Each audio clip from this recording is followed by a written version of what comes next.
Good morning, my name is Kalista Maritza. And my name is Marjana Chandra. So today we will be bringing a debate with a motion this House will ban smartphone use for children from the age of 5 to 11.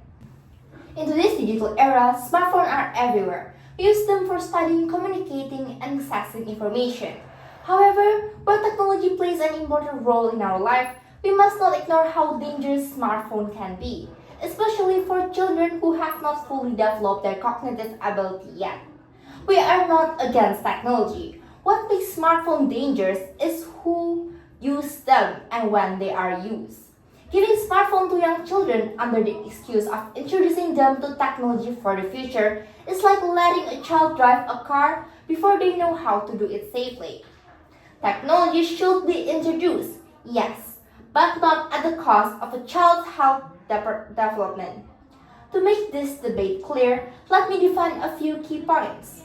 Children aged 5 to 11 are in one of the most critical stages of development.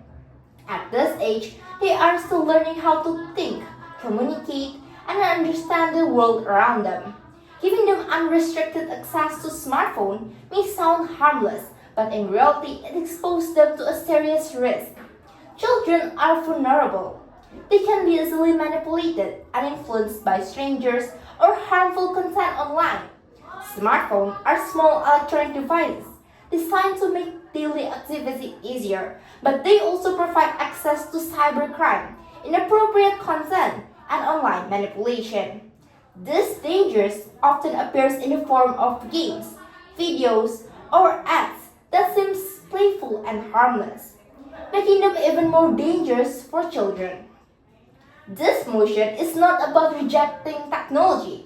It is about ensuring healthy development and protecting children from the risks they are not ready to face. If banning smartphone is the most effective way to keep children safe, then it is a step worth taking. Moving on to my first argument, smartphones take children's focus away from learning. Let's be honest, even as teenagers, many of us spend more than 3 hours a day on our phones. Despite knowing the negative impact, we still end up doom scrolling on TikTok or social media. Now imagine children who do not yet understand consequences being given the same device. Research from the American Psychological Association shows that excessive screen exposure in young children can lead to attention problem and poor emotional regulation. Children become easily distracted, struggle to focus, and often perform worse academically. Even though smartphones can be used for education, children are far more likely to choose entertainment over learning. By banning smartphones, children are encouraged to learn through play, exploration, and interaction with the surrounding. This activity strengthens creativity, memory, and critical thinking. Smartphones, on the other hand, promote passive scrolling and watching, often without supervision, since many parents are busy working. If we allow smartphones too early, we risk raising a generation that struggle to concentrate and quickly lose interest in learning. If a device can steal a child's attention so easily, why give it to them before they even learn how to focus? Secondly, smartphones expose children to online dangers. Children are naturally trusting, which make them easily targeted online.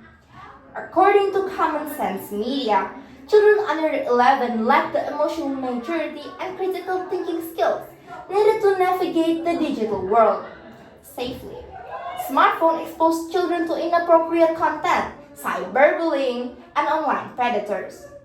Giving them smartphones before they are responsible enough places them in an environment too risky for their safety. If we have the option to keep our future generations safe from cybercrimes and other harmful risks, why shouldn't we take it? Thank you. While we understand and respect the concern raised by the pro side about children's safety and development, banning smartphones is not the only effective solution, nor is it the most realistic one. Instead of completely banning smartphones for children aged 5 to 11, proper guidance, supervision, and control use are far more effective and beneficial. The pro side argues that smartphones distract children from learning and reduce attention span. However, this argument assumes that smartphones are used without limits or guidance, which is not necessarily true. First, the problem is not the smartphone itself, but how it is used. Smartphones can be powerful educational tools when used properly. There are many learning apps, reading platforms, language learning tools, and educational videos that help children improve literacy, problem-solving skills, and creativity. Many schools today even integrate digital learning into their curriculum, showing that technology can support education rather than harm it.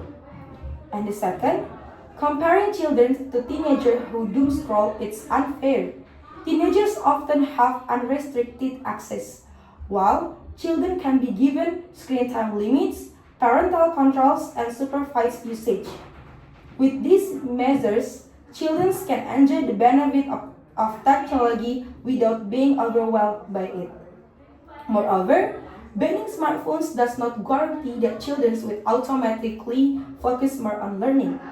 Distraction can come from many sources, such as television, video games, or even toys. What truly helps children develop focus in teachings of control and balance, not complete restriction. Therefore, instead of banning smartphones, educating children on responsible use and setting clear boundaries is a more effective and realistic solution. The pro side claims that smartphones expose children to cybercrime, online predators, and harmful content. While these dangers do exist completely, banning smartphones does not eliminate this risk. And the first, children will eventually be exposed to the internet, whether through school, friends, or other devices. If smartphones are banned, children may encounter technology later without proper guidance, making them even more vulnerable. Early, supervised exposure actually help children learn digital literacy and online safety skills from a young age. And the second, there are already many tools available to protect children online, such as parental controls, child-friendly platforms, content filters, and restricted apps. These tools significantly reduce the risk of harmful exposure. The issue is not access, but lack of supervision and education. Additionally, teaching children how to recognize danger, protect their privacy, and report suspicious behavior prepares them better for the real world. Avoiding technology entirely does not teach children how to save, it only delays the problem. I understand what the contrast side is saying, but in real life, adults cannot watch children every single second, and at that age, kids simply are not ready to face the full world that exists inside a smartphone. Banning personal smartphone for young children is not extreme, it is protective. First, let's talk about supervision. The contrast side keeps saying that parental controls and monitoring apps can solve the problem, but let's be honest, no system is perfect. Even with filters on, ads still appears, pop-up still shows up, and recommended videos keep coming. All it takes is one colorful picture or just one fun-looking button, and a child clicks without thinking. Kids that young don't understand online tricks. They don't know what scams look like. They don't know what some links are dangerous or that some strangers online cannot be trusted. If this is something exciting like a free game, a cartoon character, or a prize, they are very likely to tap it. Not because they are careless, but because they are children. And most monitoring apps only warn parents after something happens, after a new app is downloaded, after a strange search is made, after a suspicious link is opened. By then, the child may already have seen something they shouldn't have. Also, parents are human. They cook, they work, and they take care of other things. They step away for 5 minutes. That small moment is enough for something harmful to slip through. That is why relying on supervision is risky. Second, young children are simply too vulnerable for full smartphone access. This counterside says early exposure teaches digital literacy. We agree that digital skills are important, but let's be realistic. Digital literacy needs maturity. It needs self-control. It needs critical thinking. Those are skills that children under 11 are still developing. Young children are very trusting. If someone sounds friendly, they believe them. If videos look professional, they assume it is true. If an app promises something fun, they click. There have been many real cases where children ran into inappropriate videos, strangers trying to talk to them, or misleading ads, even when parents thought safety setting is on. Smartphones today are not just for calling parents.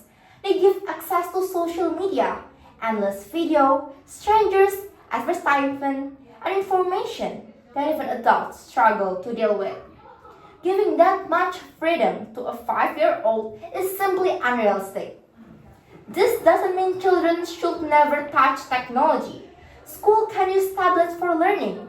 Families can share devices in common spaces. Parents can sit next to them while studying. The affirmative side is not rejecting technology. We are calling for responsibility. What we strongly oppose is giving young children their own personal smartphones, devices they can use privately, anytime and anywhere without constant oversight. At this vulnerable age, that level of access is simply too much. Our goal is not limiting children's future, but to protect it.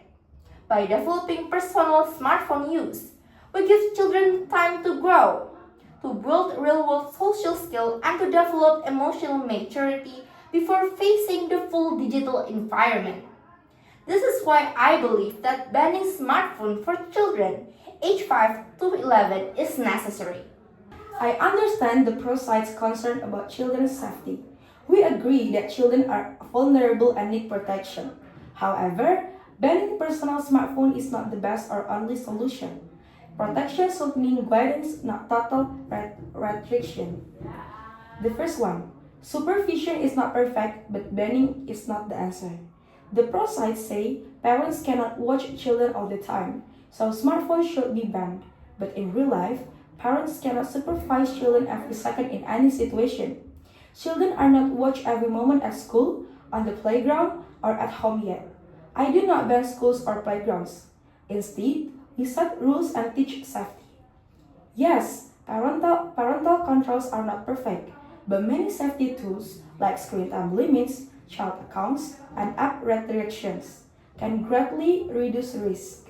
Just because something is not 100% safe does not mean it should be completely banned. Also, banning smartphones does not stop children from meeting technology. They will still use the internet at school, at a friend's house, or on shared device, often with less control. And the second two, children need education, not isolation. The pro side say children will click dangerous ads or link because they do not understand. We agree children like understanding. That is why they need to be taught, not hidden from technology. If children never use smartphone, they will not suddenly become smart users at age 11. They may be more careless later because they never learned digital rules early.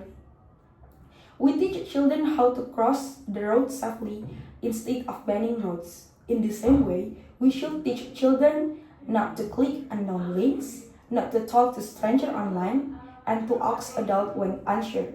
Avoiding technology does not remove danger. It only delays learning. And the third one, personal smartphones do not mean unlimited freedom. The pro side assumes personal smartphones mean full freedom and privacy. This is not always true. Parents can control personal smartphones by blocking social media, limiting apps, controlling internet access, setting time limits, requiring phone use in shared space. A smartphone can be a control tool, not a dangerous toy. The real problem is lack of rules, not the phone itself. And the fourth one, balance is better than banning. The pro side believes delaying smartphones help children grow better socially. But technology and real life skills can grow together. Smartphones can help children learn new things, communicate with family, prepare for digital education. In today's world, technology is everywhere. If children are kept away completely, they may grow up unprepared. So, in the conclusion, banning personal smartphones is not real protection. It is avoidance. Real protection comes from guidance, education, supervision, and clear rules.